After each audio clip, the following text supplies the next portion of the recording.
Non. La petite musique va bien, Anissa. Votre sourire aussi, pour nous parler d'un programme espagnol à la télévision. Attention, très concernant. Hein. Alors, très concernant, c'est un programme de divertissement culturel. Enfin, en tout cas, les Espagnols ont très bien joué cette carte. Ça s'appelle Escala Humana, qui veut dire escale humaine. C'est diffusé sur la Doué.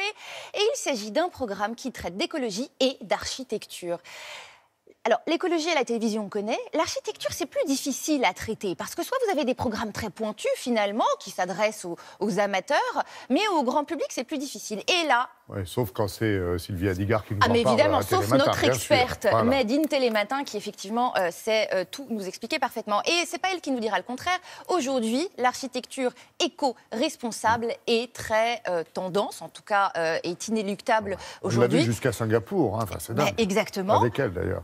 Réchauffement climatique oblige, les architectes sont confrontés à toutes les conditions météorologiques et ils doivent faire preuve d'imagination pour travailler avec de nouveaux matériaux. Et ça, c'est effectivement ce que nous explique cette émission espagnole. Je vous propose déjà de regarder un premier extrait. Es lo positivo, la fertilidad, la riqueza, es la juventud y la frescura, es el color de la naturaleza y de la ecología. Lo asociamos a todo lo sano. El verde es la vida en estado puro. Nos rodea, nos alivia, nos da calma y tranquilidad. Es el color que nuestro ojo percibe mejor y por eso el menos estresante para nuestro cerebro. El verde nos hace más felices. El verde es el color de la naturaleza, pero a menudo lo olvidamos. Olvidamos que la tierra es un bien finito, que hay que cuidarla. Y la contaminación o el cambio climático son pruebas de ello.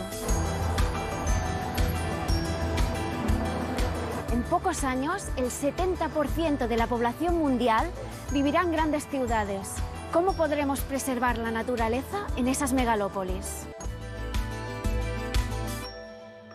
70% de la population sera installée dans les grandes villes. En fait, c'est absolument capital comme donnée. Comment ne pas étouffer? Comment ne pas crever, asphyxier par le béton. Voilà, tout simplement. Donc, tout l'enjeu de ce programme va être à chaque fois de vous présenter des immeubles végétaux.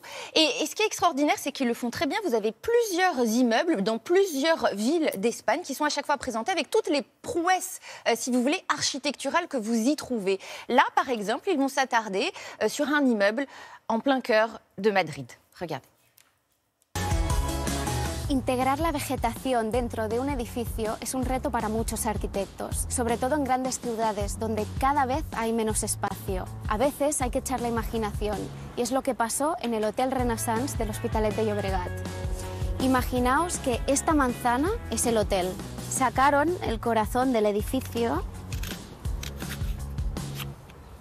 y lo llenaron de verde. Antes de decidir qué plantas formarían parte del jardín interior, se estudiaron las condiciones de temperatura, lluvia y viento de la ciudad. La conclusión fue que la base debería ser la palmera. Es una planta resistente que solo crece en vertical y que es capaz de hacerlo con poca luz. Se plantaron 300 palmeras de 10 tipos diferentes que consiguen crear un pequeño microclima. La influencia de las palmeras también inspiró la forma de las ventanas, y su juego de luces en el interior produce la sensación de estar en un ecosistema natural. Alors, impressionnant, hein. Ouais, c'est impressionnant parce qu'en plus celui-ci en l'occurrence est beau, donc oui. Voilà, ça tant qu'à faire. Et c'est mieux comme vert. ça. Alors ce qu'il faut savoir, tout l'intérêt de ces immeubles discrets, tous ces immeubles végétaux qui fleurissent un peu partout dans les capitales du monde, c'est qu'en fait ils absorbent le gaz carbonique et le transforment en oxygène, ce qui veut dire que ça dépollue un petit peu à chaque fois l'atmosphère des villes et donc c'est très important. Merci Escala Humana de nous en apprendre à chaque fois un peu plus.